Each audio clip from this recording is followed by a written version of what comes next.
and somebody go stick my nose line. Okay. So I'm gonna sneeze.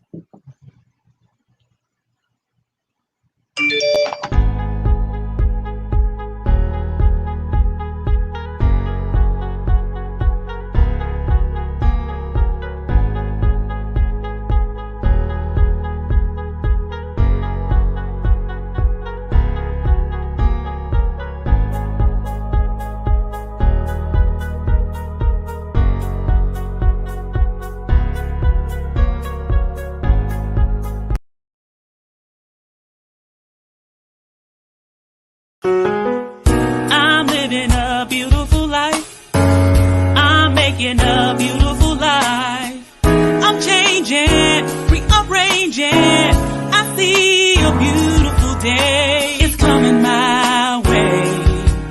It's a beautiful day. Please welcome our guests, Jeremy and Brittany Kellum. They met at Middle Tennessee State University attending an on-campus Bible study at MTSU.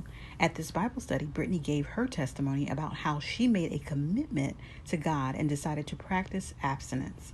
Jeremy was at this meeting and heard Brittany's testimony. Jeremy was in awe of Brittany and her relationship with Christ, but said nothing to her. A few more months had passed before the two would actually meet. A mutual friend ended up telling one another about each other, and they formally met. And now we get a chance to hear about their beautiful love story. The two were on the same page about waiting until marriage to have sex. Jeremy and Brittany dated for 5 years before getting married and now have two beautiful children, JK and Jayla. Brittany is in finance and has a blog called Brittany K Moments. Jeremy is in education and does a YouTube series called Tackle Thursday with TK. They have a book project coming soon about their dating and waiting process. They aren't just a power couple, they are a power couple for God. Get ready for a beautiful chat with Jeremy and Brittany Kellum. All right. Welcome to A Beautiful Life. I am your host, Jaquita JQ Lee. I am just ecstatic for you all to be able to listen in to this beautiful couple. I cannot wait for you all to hear their love story. And so welcome, Jeremy and Brittany. Hello, how are you? How you doing? Thank you for having us. I thank you. I thank you all so much. I'm excited. And as you can tell, I was really excited about 5 minutes ago. Okay. So we're going to jump right into it.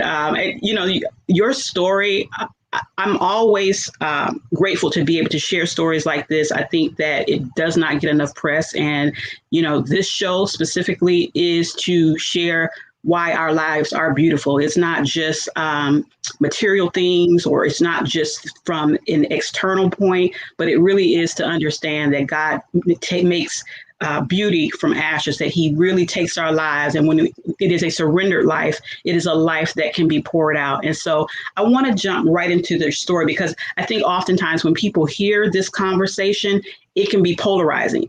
Those who are actually walking out the decision that you all have made, oftentimes they're empowered and, they're excited to hear that more couples are doing it. And then those who may have not done it that way, or who are struggling or challenged, they may not be as receptive to this conversation. But guess what? We are coming in tonight and we are going to break the barrier as it relates to this conversation. This is a conversation for lottie-dottie everybody. We want everyone to be empowered by your story. So we're going to jump right in. You all ready? Yeah, let's go. All right. So I love the start to your story. And so I'm going to start with Brittany. Brittany, I want you to share a little bit about that first interaction, because as your intro stated, you all met at an event in college, but that was not the place that Jeremy actually spoke to you initially. And so share a little bit about the backstory as to that first encounter. So I'm the founder of Fellowship of Christian Athletes on Middle Tennessee State University's campus. I had came one night and gave my testimony about how I had made the decision to practice abstinence, and just talked about in my testimony, how it came about, what led me to that decision. And so I just really poured out my heart that night at that Bible session. And so, but that wasn't actually the first time Jeremy and I spoke. That was the first time that he's seen me, but that wasn't really our first interaction. Okay. First interaction, he's laughing, but our first interaction is when I came back to the FCA Bible study. And at that time, I had transferred from Tennessee State University to MTSU. And all I remember that night, it's kind of a blur for me, but he's going to have a whole story. But I remember him, coming up to me and he was like, "Hey, how you been?" And I can't tell you why, but all of a sudden, I just bust out crying. Oh. I just bust out crying. But I did, and it was just like, I don't really know, I look back like, what was I crying about? I can't even tell you, but it was just a lot to take in because my mentor had just been telling me about someone, and she was just like, he's in a Bible study too. And I'm like, nah, I'm good. I don't need you to play matchmaker, anything like that. And so, she kept insisting, but I never knew like who he was, what he looked like, what his name was. And so, on a campus that big, even if you pull up all the organizations and even the Christian organizations on our campus, there's a lot. And so on a campus that big, I'm like, what are the odds this is who she's mentioning to me? And because she knew where I stood in regards to waiting, I was telling her, once I made that decision to wait, I was scared, like, was I ever going to find someone, or I on this journey by myself? Was I ever going to meet someone? And they were okay with that, because even how I came about to practicing abstinence, it was like traumatic for me, because the guy I was dating at the time was just like, no, we're not going to do that. And so when I got to FCA that night and he said, "How you been?" the tears just start rolling. I don't know, put it together like, I think this is who she's talking about, but. And let me, I see you, Jeremy. I see you like. I just have that type of effect, I guess. I knew it was coming. I'm just playing.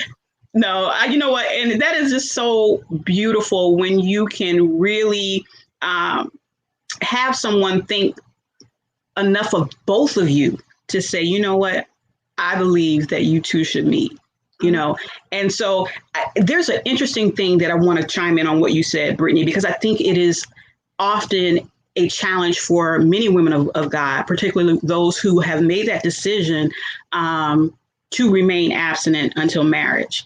And it's interesting that we would have that challenge when, there are men in church, right? There are men of God, men who love the Lord. But in the back of our minds, oftentimes that is the thought. Talk a little bit, Jeremy, about how the culture plays a huge impact on people being hesitant even in talking about this conversation. It's almost as if it's a taboo conversation in some circles. Talk a little bit about how the culture plays in that. No, definitely. I think just as people, we don't really like to wait in general about anything. And, we're very, very impatient. And then when you think, about how the world is set up now with social media technology, with gratification. So I just think that as men, when it comes to women, we don't want to wait on that either, right? And so the thing, I'll be honest, I'm no different than any other man in the world, right? We all want the prize at the end of the day, right? That we're not naive. We want the prize at the end of the day. However, the difference between guy A and guy B is one is willing to wait for it, one is willing to work for it, one is willing to sacrifice, to be vulnerable for the prize for a certain amount of time, however long that time may be. And then you take a guy B who is like, no, I want it right now, or I'll wait for a week or a month, or if it's too hard, your standards are too high, leave. And I think that, I think as in culture, right, in society, growing up and even in high school as a man, it's about, hey, how many girls can you get? Oh man, how many girls? Man, I had this, right? You brag on it. You talk about, you get points, kudos. Even as adult men, we get that, right? But what I'm saying, I think just growing up and then, having a relationship with God and then maturing as a man of God, understanding what's really important, and what really, really matters.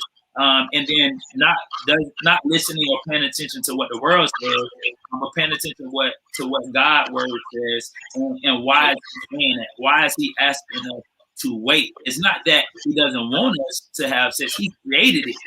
Everything he created is good when it's done in the context he created it.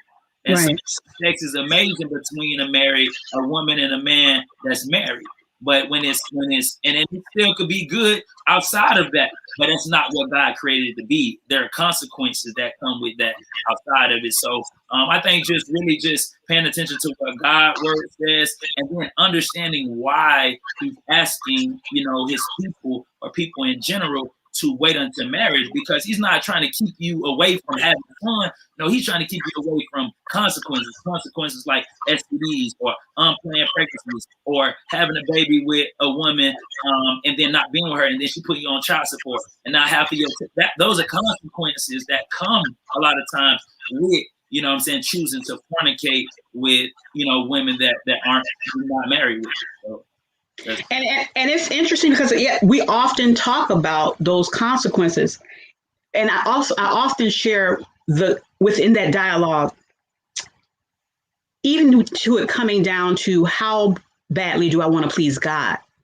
because as you said, it's not that it's not enjoyable, but when it's not in the confines of what he desires, that's what makes it not what we should desire. And so when you're talking about honoring him with your body, when you're talking about honoring him with your relationship, there's the songs that we sing, for your glory, I'll do anything. Well, does that anything include relationships? Yeah. And a lot of times we begin to compartmentalize, what we're going to hand over to God, what he can be Lord over versus these other things, okay, God, as it relates to relationships, I got this, you could pull back on that. And so when you're really understanding what it means to have him at the center of everything, from our relationships, the way in which we parent our children, the way in which we run our businesses, it really is a blessing and a benefit to be able to walk that out. And so I'm gonna stay at that meeting where Brittany said she just broke out in tears. So what was going through your mind, Jeremy, when that happened? Well, I almost ran. Because so to her point, so that was the first time I went up there and talked to her. So she came when she went to Tennessee State University. I was at Middle Tennessee State University. She came and visited, and so it was only 2 other people in the meeting. It was her, me, and one of my teammates. And it was so crazy because how we sat, my teammate is a pastor now. So he sat in the middle. She sat on his right, but if you're looking at it, it's our left, and I sat on the right. And that's the same way we stood on our wedding day. And he's a pastor. But I asked her, I was like, hey, you want some chicken? Right? I'm like, because I had just left. No, he's talking about the very first time I seen him. So okay. I'm at TSU, so I'm just coming to visit this campus. So before I gave my testimony, I came and just sat in on a Bible study.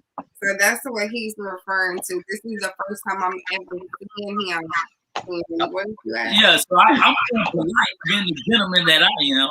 And I had extra chicken from the meeting that we college students. We need all the free food we can get, right? So I'm like, hey, you want some chicken? She's like, no. I'm like, okay, not knowing her now, knowing how she be grubbing, I'm like, nah, you was trying to, be all cute and all that, right? I've never seen him before, and he asked me, do I want to I was being polite to my future wife that I didn't know at the time, right? So then the second meeting is when she said her testimony. And okay. I was blown away.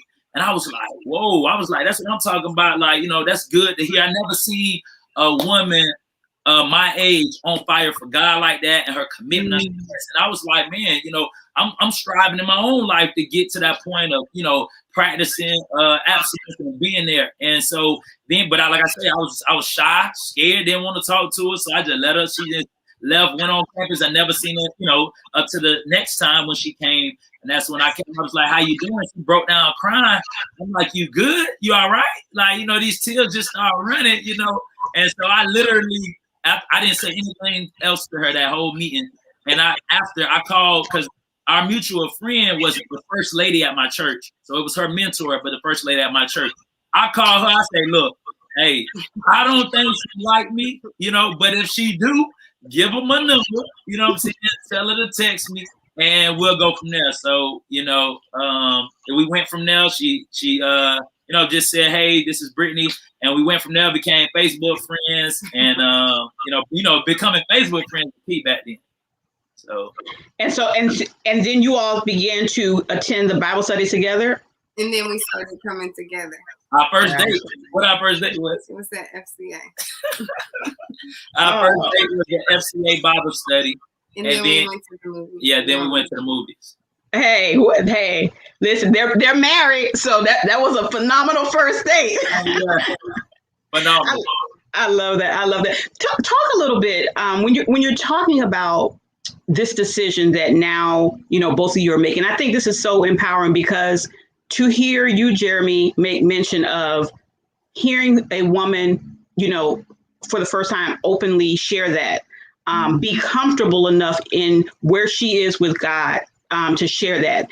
And there's just a whole nother level of accountability with that when you publicly announce that. To hear her say that and what it did for you in reference to your walk and wanting to pursue her. Talk a little bit, you all, about some of your discussion through your courtship as it relates to some of the decisions that you made to maintain that vow. So I would say, so to that point, so me hearing her want to practice abstinence, right? Well, not wanting, but choosing that, and not knowing her, and not even talking to her. I definitely respected it, and I was blown away. And I remember even after that, somebody told me, they was like, "Hey man, this is an amazing girl named Brittany on campus. She loves the Lord. She's practicing abstinence." And I was like, "Oh, that's cool." I was like, "If it's meant, I'll meet her one day," not knowing I had already ran into her or anything like that. And so when we officially met and began to start to court and everything, I already knew where she stood. And in my mind, in my heart of mine, that's where I was. I'm like, yo, this is what I want. So my approach with her, that was like sex was already off the table. So she set the standard, and that's what I think. I'm saying, as men, we could set the standard too. But I'll be honest, I would say that a woman has that power to set whatever she wants, that standard, and it won't be nothing more, nothing less. And when I came, I already knew what the deal was. And so any conversation we had, it wasn't like, hey, what if we do this? And no, we already knew sex off the table. Now let's keep knowing each other. Right. And that's what was the biggest thing in our courtship, get to know who you are as people. And as who she is as a woman outside of her physical body. I love it. You want to echo? Go ahead, Brittany. For me, so I was a little nervous in having the conversation. Just being in a previous relationship that didn't work out because I came forth and said I could no longer live this double lifestyle. And so just having it in off of that, it was nothing else. The relationship probably could have ended for numerous other reasons, but that was the reason that it was just called a quits, because I said, hey, this is the decision that I'm making. I'm no longer going to sacrifice my Christianity for your hormones. And so what happened was, we broke up. And so when I come into this situation, I'm like, oh, he loves God. He has more of a matching lifestyle. The other relationship, I was never equally yoked. to Okay. be together.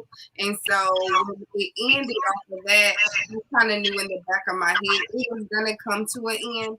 And so when this new, starting something new, and this person is into God and believes in God, I was very nervous to tell him like, hey, this is where I stood. I didn't know he had got like a background check on me or something. Homework.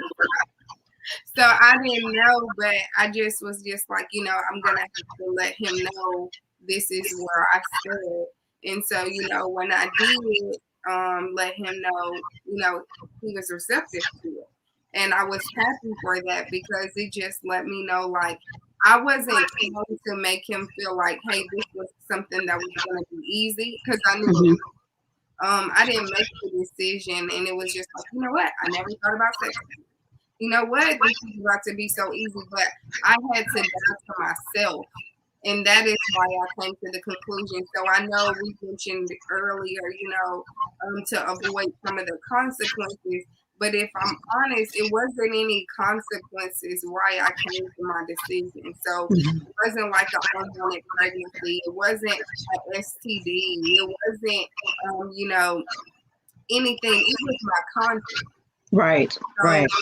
I even when I share with people now that I made that decision because, God asked us to honor our bodies and as a living sacrifice to him. I do believe what Paul said that my convictions may not be yours and you have to work out your own salvation. But at the end of the day, I'm only getting it from the word on why I came to this conclusion, why I know that it was not right for me to engage in those activities, and why I'm choosing to live this lifestyle now.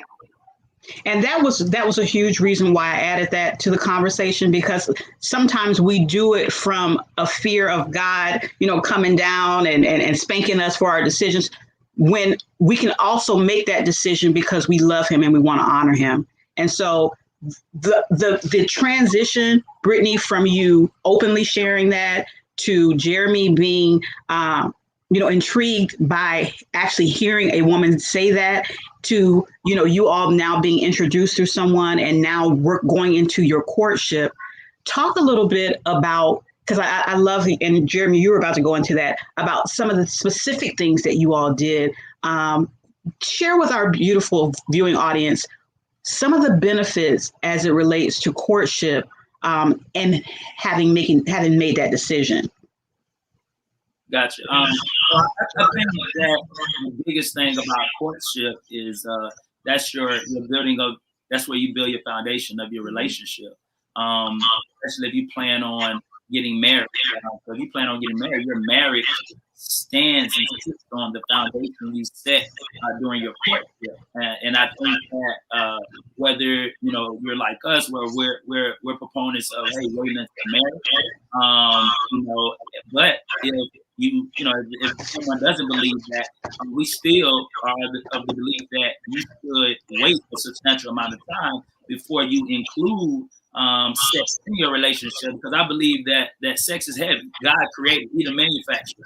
And so there's a reason I believe, and we believe, that He says He wants us to wait until marriage, or wait a particular time, like we're saying, before you add it in. Because if you add sex in too early during the courtship, it can literally kill a relationship, or whether if it's a good experience or bad experience, it could stifle different areas of your relationship. It could stifle your communication.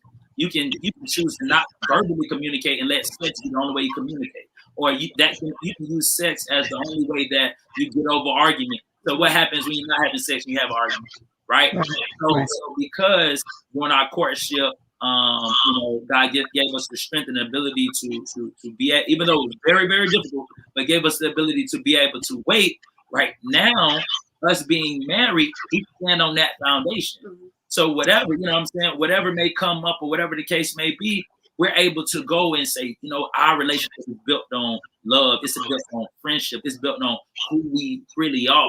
You know what I'm saying? It's not built on what I can do for her or what she can do for me, even though that's great, right? That's the blessing that God has, but that's not the foundation of our relationship.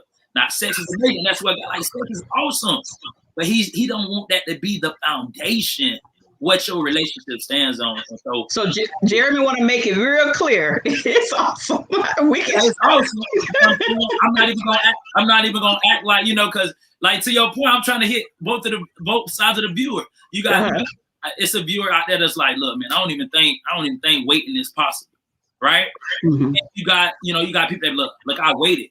And so to some people that's not waiting or struggling waiting, right, they think that it's impossible. And the people that are waiting, right, don't feel the struggles that they feel. No, they feel the same struggles. Yes. But they are making a decision, or they're doing things collectively as a couple to make sure that they ensure that commitment, or they follow through with that commitment that they made to God. So, and you know what? This is awesome, because there are multi-dimensional things that is happening in that foundation that you talk about. When you're talking about being able to wait and wait together, you know, when one of you might have been a little weak, you know, the other one could have been a little more strong, right? And just helping to encourage one another in a decision that you made. Now, let me ask you all, did you all have accountability partners during that time? No. Brittany? No, we didn't. Okay, so basically it was the two of you who were encouraging one another. And God ultimately, like I think, to your point, you hit it right on the head, like teamwork. Like there were times when, you know, I'm at my low point, and she like, look, like Jeremy, like I understand, I'm here with you, but like, nah, we don't want to disappoint God. Like we want to wait, but we want to be pleasing to God. Now we look back and say we probably would have got married way sooner. Just definitely. Yeah. If we did it all over again, we probably wouldn't. You know, I do think it's better to marry than to burn, especially when you pretty much know, like, this is who God, you know, has for you. So just looking back, no, I wouldn't go 5 years again. I won't even lie, you know, I wouldn't. I'm not going to make it look like, you know, I don't want to make Christianity look like, you know, we never struggled. We never felt the urge to do anything. We never felt like, you know, maybe just you might as well, you know, we can just ask for forgiveness. That it never crossed our mind. But when the scripture says he'll keep those who want to be kept, that's what happened. And we want it to be kept. And even if that means like, hey, well, you know, I'm gonna go ahead and leave your house now because, you know, we're not gonna play with fire. And then when we get burned, that's like, well, we didn't know it was fire. So that's what we had to come to. And there was many times, especially when it got closer to like, hey, we about to get married, you know, we're gonna get married soon, maybe, you know, we're engaged, but it was still where it was like, we're not even doing this for each other, we're doing this unto him. And right. Even coming to my conclusion of, you know, hey, I wanna practice abstinence, you know. And even when I came to him, I was like, yeah, I didn't start this thing right. But one of my favorite scriptures says, you know, when we see Jesus, he's not going to tell us, well, start. He's going to tell us, well done. And that is what I wanted to hear from him, that, hey, maybe I didn't come on first right. I didn't, you know, start everything correct, but I got it right. And that's what I wanted to hear from him. So I can't tell people when people is like, you know, did you get all these blessings? Did all these doors just start swinging open? I can't tell you that, but my conscience and knowing that my creator, that I pleased him. Yes. The one that when I ask him for something, he hears me. When I'm calling, he listens. That is who I did it for. So I can't tell you some prize that somebody's gonna get if they make this decision too. But I do believe that the favor of God followed us, because one of the things me and Jeremy probably will end up mentioning to you is, you know, we were practicing abstinence thinking that I was infertile. So we went the whole time, and I'm like, and I had to come clean to him to say, like, you know, hey, there's a chance, you know, whenever we do get married, I can't even put this. And but I believe that God is a rewarder of them that diligently seek Him, and I believe that God is going to touch my womb by then, and He did. And so I can't tell you if this day was connected to B as to why, but I do think obedience was better than sacrifice. And I do think that favor followed us once we got ready to conceive, even when the doctors kept telling us we wouldn't be parents or it wouldn't be parents the way that we were praying to be parents. And He did that. And not only did He give us a boy, but He came back and said double for the trouble, Come on, come on. double for the obedience.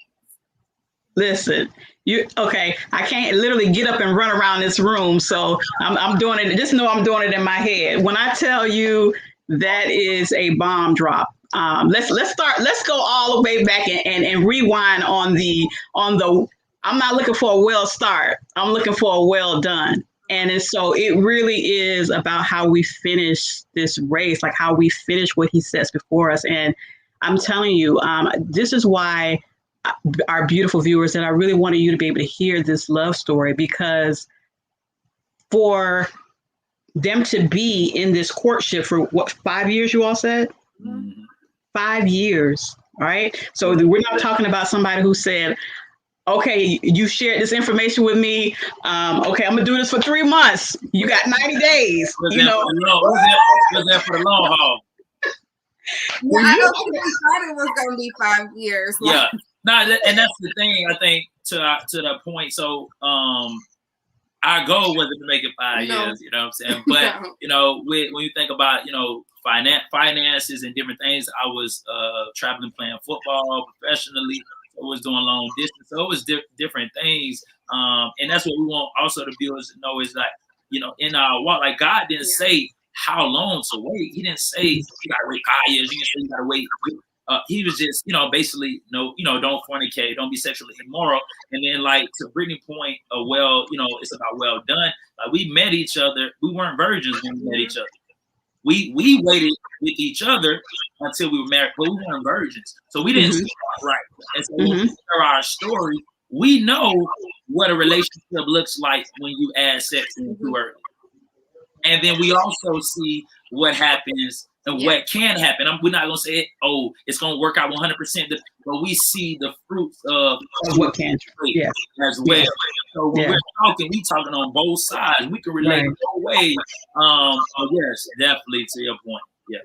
And what I loved about what Brittany said is because, and as you're chiming in, Jeremy, absolutely. It doesn't mean that everybody's story is going to end like that. But here's the takeaway that I get from that is because your foundation was so solid, because your foundation was not skewed by, just those sexual relations and just being in that headspace, you all were able to have Brittany feel open enough to share, issues of possibly infertility, the issues of you all being long distance, of the duration of how long you all were in your courtship.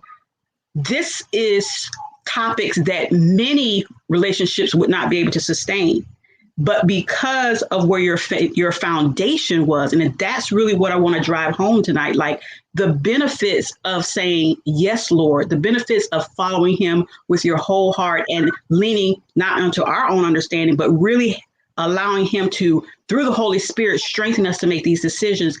This is how you can get to that place. And so, this is so good. I want to go now to, as you all began to transition from your courtship to now preparing for marriage, what was that experience like for you all in talking about that transition? And let's start with you, Brittany. Once we decided we were about to get married, it was a transition period because I felt like towards the end we did feel like we were getting a little weak. We were waiting. SWV. Let SWV out here. Okay. Weak in the knees. Okay, we hear you. You're like 5 years, and it's this person. But I just felt like we just stayed grounded, and we knew what the outcome was. You know, I remember one night we was talking, we was like, maybe we should just go get married. And then we'll just be at the wedding. Everybody, you know, nobody will know we're married but us. Yeah. But I'm like, no, I'm having this grand wedding because, you know, we waited all this time, Jeremy. We just, you know, got to just make it to the end. But we just kept ourselves grounded and we established rules for ourselves on how late we could stay or how long we could do this or you know, sometimes the lights got to be on while we watching this, and you know, it has to be groundwork, and it is really a team effort. Yes. Because you know that's why it didn't work out in my other relationship because both people have to be on board on this is what we're doing and this is why we're doing it and we understand that this is what we were called to do and so that's really ultimately how that transition period went because we knew like regardless that you know that would I don't think we would be able to live with ourselves to have went that long and then we get right up until the end. It's like we just like forget it. You know, all that we had endured and you know, I felt also that I owed it to the people that I had been telling to do the same thing. Not that I put me on a pedestal or anything like that, but I just, in the back of my head, I didn't want to cause anyone else to fall. I didn't. That is beautiful. That is so beautiful. You know, and as you said that, it makes me think about because I often say I don't talk hater talk. I think that there are people who look upon your life and they are encouraged, they're strengthened by the decisions that you make, they're strengthened by the stand that you take. And so just that's so beautiful to me to hear you say, you know, those who knew our story, you know, I didn't want not to just let them down, but I didn't want it to be a stumbling block for them. I wanted to show them that it could be done. So that is beautiful. And so, Mr. Jeremy, I'm going to come to you. So let's take us to the proposal. So what was that special day like? What did you do? So I played professional football in the Arena Football League, and so my first year I played in New Orleans, and then my last 4 years I played in Arizona. So Arizona is adjacent to Nevada. So she flew out to one of the games, and we had a bye week. So she came for the game, then we had a whole week off. So we drove to Las Vegas. So I didn't set it up, call like a baller, call Bellagio Hotel, and I was just like, hey, I called Yellowtail in Bellagio Hotel, which Bellagio, that's Las Vegas is our spot. We went our honeymoon, our 1 year anniversary, all of that, got proposed there. And so I just was like, hey, I'm doing a proposal, set up some reservations. And so, those that know, Las Vegas and if you've been there, but they do the water show, the Bellagio. And so we had a date right on the pier or whatever, ledge, and right next to the water. And so as the water is going off, they brought out like a plate that just was like, will you marry me? I got down on me. And the crazy thing is I didn't have a videographer, but somebody was there videotaping. Look at God. It was crazy. And, like Brittany in true form, she started crying. And and so, and so that was a proposal. That was a proposal. We were in Vegas. And at Bellagio, which we love the Bellagio buffet. Oh my goodness! When I say Las Vegas is our spot, that's our spot. But yeah, that's how I proposed, and then from there we took it over with the planning. I was just a part of it, and everything happened after that. So Brittany, did you have any inkling, like coming up there, that he was going to do that? Did you have any thoughts? I did. So, I'm thinking, okay, Jamie's going to propose. Because I remember, like, the night before we left for Vegas, one of my nails had broke. And I was just like, you know what? I didn't really feel like going to the nail shop. But I'm like, no, I got to go just in case. So, then as soon as we got there, and, I was just like, oh, my gosh, he's about to do it right now. And he didn't do it. So I was like, Gotta add a little suspense.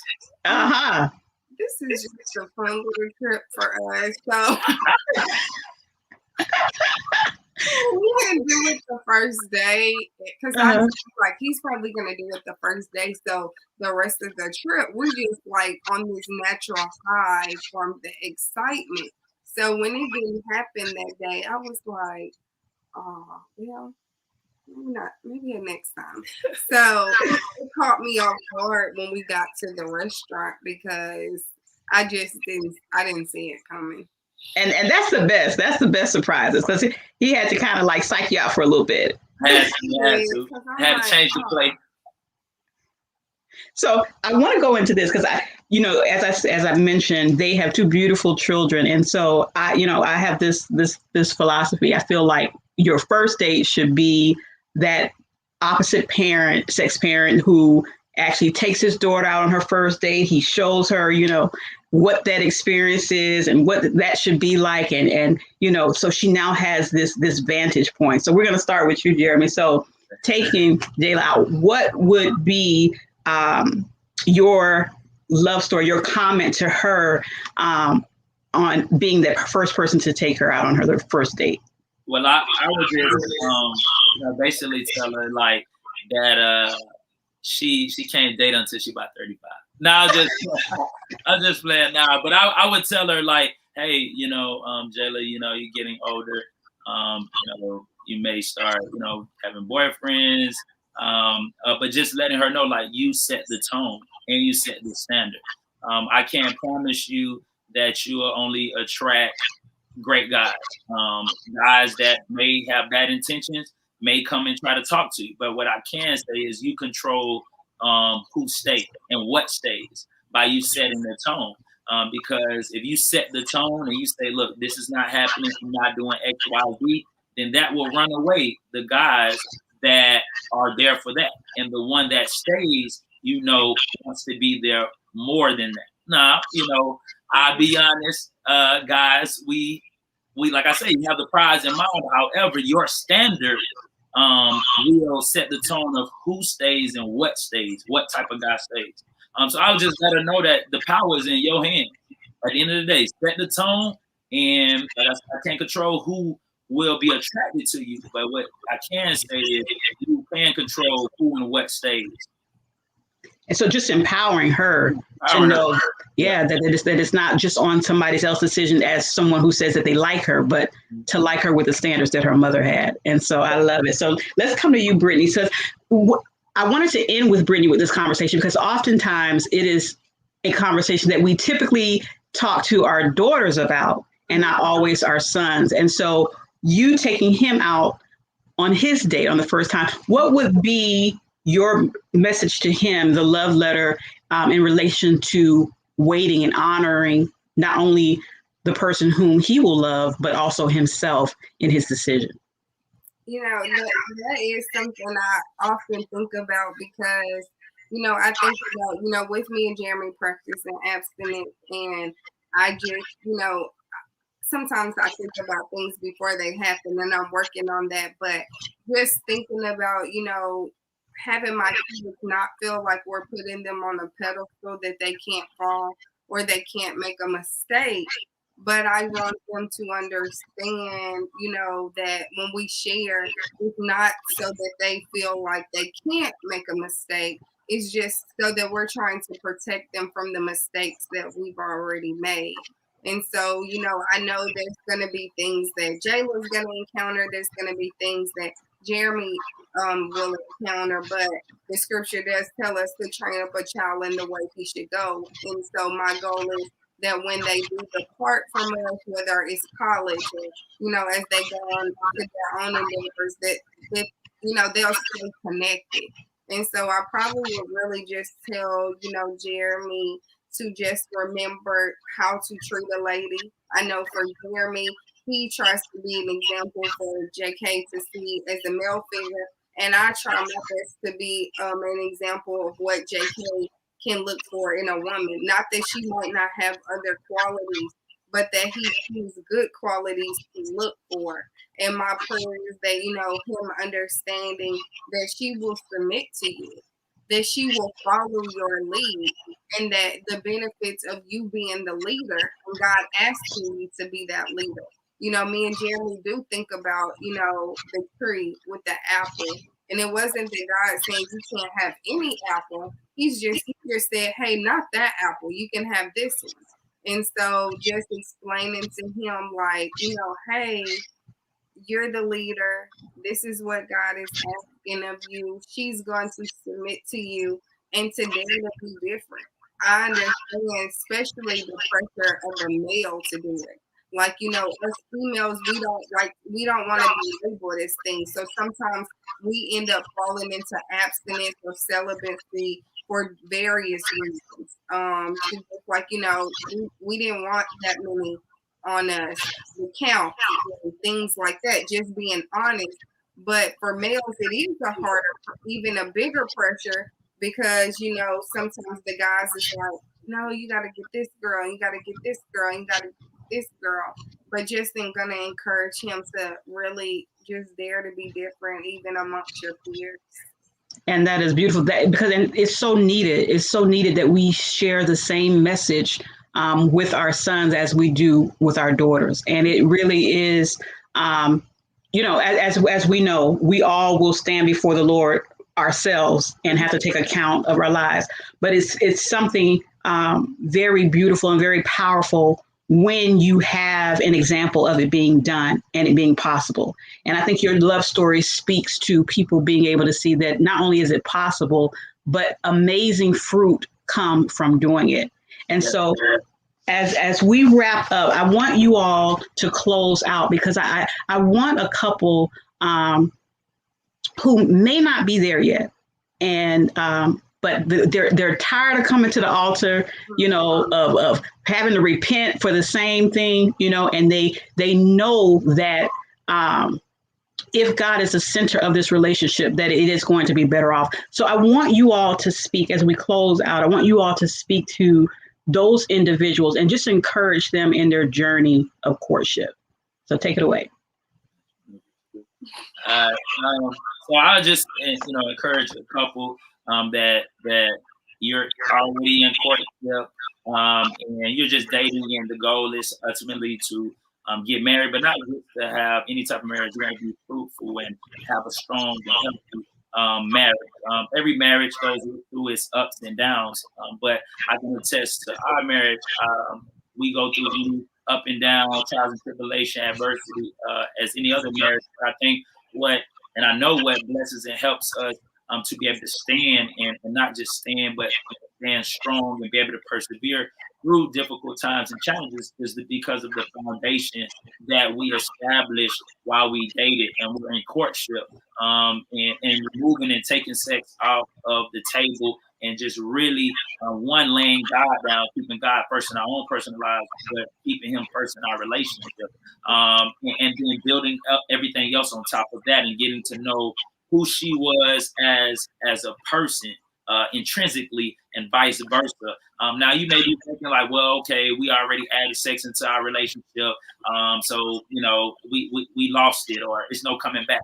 Not really, because even though a house may already have a foundation, right? You can tear up a foundation of the house, the old foundation, tear it up, and then lay down a new foundation. So you still have the opportunity, and you may be filling the tub every day. Like, man, I think we just, God is asking us to wait, or he's asking us to wait until marriage, or he's asking us to put more emphasis on him and other things of our marriage. You can do that. You can tear up an old foundation and lay down a new one, and then be able to build a stronger relationship on top of that. So God is a God of first, second, third, and so on chances. He gives us grace and mercy. We've been granted grace and mercy, and so we believe in you. But God, more importantly, knows that you have the ability to do it. And like Brittany said earlier, he keeps those that want to be kept. So if you express to him, God, I want to be kept. We want to be kept individually. We want to be kept as a couple. We want to be able to have you at the center of our marriage or the center of our dating relationship, and build from there. then He's able to grant that for you with hard work. You want And I would say, so I definitely understand, like, this is not some easy decision to make. You really have to come to yourself. And as I said earlier, my convictions may not be yours and your convictions may not be mine. But if this is something that, that you have felt a tug about, I definitely think that you should follow that and follow your heart and be obedient to what God is asking you to do. Even when I share my testimony, I share this poem by Ann Landers where she said, I seen him, I liked him. I liked him, I loved him. I loved him, I let him. And guess what? He left. And that was me. And I said, that I, had chose a different lifestyle at that time. But one of the things that I always think about is this story and this short story when someone asked this young man, when you get married, how do you want your wife? And he was like, I want my wife like a brand new car. I don't want her to have a lot of scratches on it. I don't want her to have a lot of miles looking like she's been from person to person. I don't want her to have a lot of owners looking like so many people. He was like, I want my wife like a brand new car. And so when I think about that, the scripture says, anybody in Christ can be a new creature. And so old things are passed away. So I definitely, like Jeremy said, you can lay down a new foundation. You can still be a new creature in God's eyes. And you can make the decision to say, you know what, no longer will I entangle in things and continue. Like we all do sin, but we can choose a life where we sin less. And that is choosing the life to say, hey, I'm not going to continue in sin, that grace should abound. I'm not going to just say, hey, we can just do this. We'll just say sorry later. No, we're going to make this decision now, and God is going to bless us later. Amen. Amen. Well, you all have heard from Mr. and Mrs. Kellum, and I tell you, it really is a blessing and an honor to be able to provide a platform for this conversation to go forward. I think it is so needed. And I really do believe that people will be encouraged by your transparency. Because when we tell the full story, when we talk about the challenges as well as the benefits, when we talk about honoring God as well as what it does for us, like through that courtship, your faith was strengthened. Your belief in what we're able to do through God was strengthened by that decision. And so I want to thank you all again. And so I know you want to stay plugged into them. So we definitely want to make that happen. They actually are working on a book project for their journey. And so we definitely want to hear you all talk a little more about that, as well as Brittany has a blog, Brittany K Moments. And so share with us also that Jeremy has a YouTube channel that he does on Thursday. So you all share with us a little bit about some of the projects that you're working on, because I definitely want our beautiful viewers to stay plugged in and connected, and then also how they can make sure that they are seeing your latest and greatest. So I have a blog called Brittany K Moments. I started the blog on last year. Right after I had been really diagnosed with postpartum, and I just needed an outlet, therapeutic outlet. To have a baby in a pandemic is a story in itself. From the isolation to just the anxiety of having a baby and not being able to leave and no one being able to meet her. That was a an experience for me. And so I decided to blog. My family is known for the matchy, so I just decided, we'll start showcasing more of what we do to the world, and we started capturing it through lenses. And so that is really where I share my infertility story.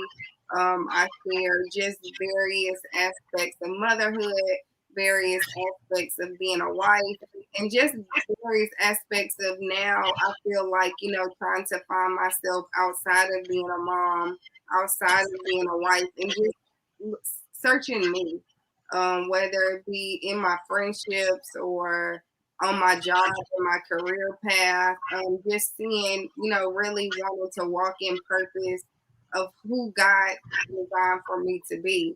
And so that is what I shared on Brittany K Moment.